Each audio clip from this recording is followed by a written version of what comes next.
yang sedang beredar saat ini.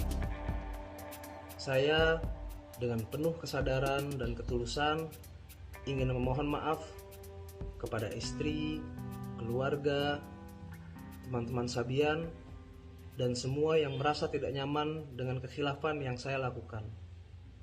Mohon doanya, semoga saya bisa menjadi lebih baik lagi ke depannya. Terima kasih. Wassalamualaikum.